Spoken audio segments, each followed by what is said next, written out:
We're back to the National Assembly, where the Senate has called on the Ministry of Works and Housing and Environment, as well as the Ecological Fund Office, to urgently address the menace of erosion devastating major roads across the country. The Senate also mandated its committees on NDDC, Environment and Ecology, when constituted, to interface with the relevant ministries to work out the modalities for instant intervention in the disaster. National Assembly correspondent Tijesu Adeoye reports. With the increase in rainfall and early warnings on possible flooding across some parts of the country, lawmakers are already calling for interventions in areas affected by erosion. These matters dominated discussions at Tuesday's plenary session that were captured in 4 separate motions by the lawmakers. Worried that the erosion and landslide are creating traffic gridlock along the sections of the Onitsha-Owerri Highway, and concerned that if the menace of gully erosion and landslide is not urgently controlled, those sections of the road will completely cave in, thus leading to total disconnection of the highway.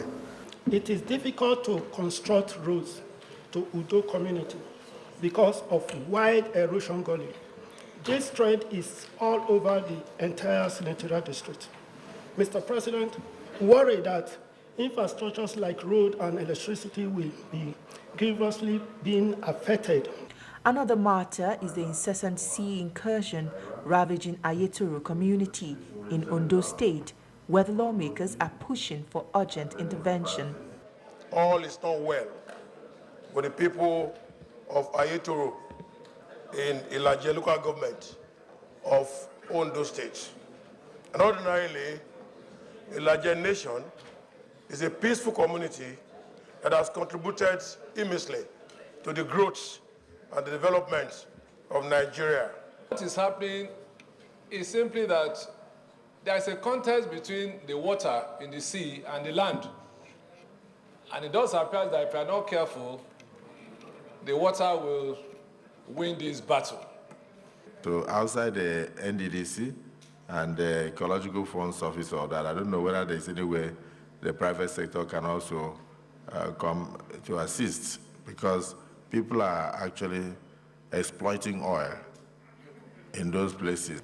After the debate on the motions raised, which was widely supported by the lawmakers, the Senate directed the relevant committees, when constituted, to interact with all the ministries and come up with a lasting work plan to arrest the devastating effects of flooding across the country. Tijesu Adeoye, TVC News, Abuja. Nigeria is now better poised to control and tackle human trafficking due to the collaborative efforts of everyone. This is according to the Director General of the National Agency for the Prohibition of Trafficking in Persons at a media briefing ahead of World Day Against Human Trafficking and the commemoration of 20 years of establishing NAPTIP. Boyo Thomas reports. Nigeria is one of the countries affected drastically by widespread crimes of human trafficking. Global records by the Slavery Index shows that an estimated 50 million people live in modern slavery. About 30% of this figure are children, as reported by UNODC. The illegal trade industry is said to be worth about $150 billion. NAPTIP says it has remained undaunted as it continues to fight to dismantle the networks of the cartel in Nigeria. It's been 20 years of growth and reinvention for NAPTIP in terms of scaling our efforts and expanding our reach, operations, collaborations, and partnerships. And we wouldn't have been able to achieve a sliver of what we have as a country without the concerted efforts of everyone, including the media. Other milestones of the agency include 14,813 cases reported, 10,005 suspected traffickers arrested, 623 convictions, 80 convictions in 2022 and 47 in 2023 for now, including the recent extradition of high-profile human trafficker to Italy to serve her 13 years jail term.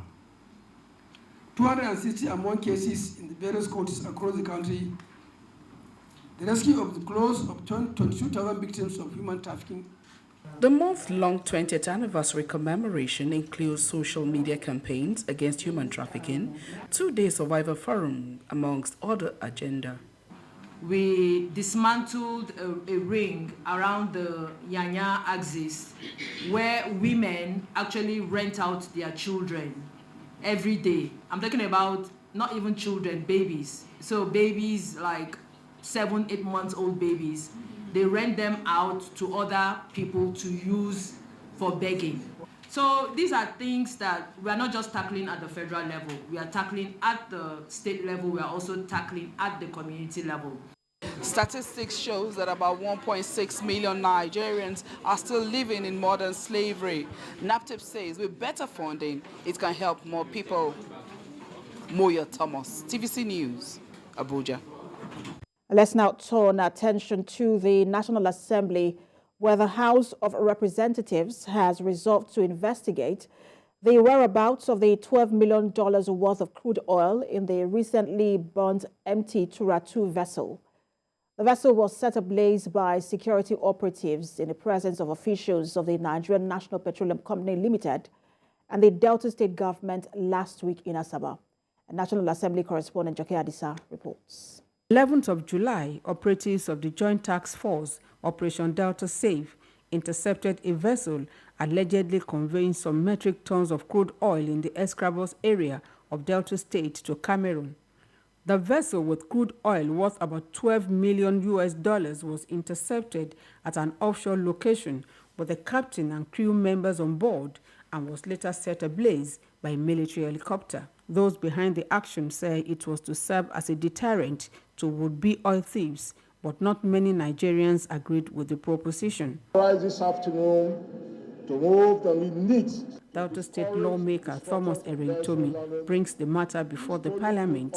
His motion speaks to the need to discourage the destruction of vessels laden with stolen crude oil as a means of curbing environmental pollution in the Niger Delta. My prayer one is all the security agents of the federal government to desist from further setting ablaze vessels loaded with stolen crude oil. He recalled that in October 2022, a vessel named MT Deima with 1,500 metric tons of stolen crude oil was arrested and set ablaze in the Warri Escravos River. He therefore called for a detailed investigation into a repeat of the incident less than 1 year after. Contributions from other members came in handy, and the House resolved to probe the whereabouts of the $12 million worth of stolen crude oil. The committee, when set up, should investigate and find out what happened to the 150,000 barrels of crude, which by current pricing comes to almost $12 million. It's important we know what happened and the content of the ship. The responsibility of executing the probe rests on the House Committee on Environment, once constituted. Joke Adisa, TVC News, Abuja.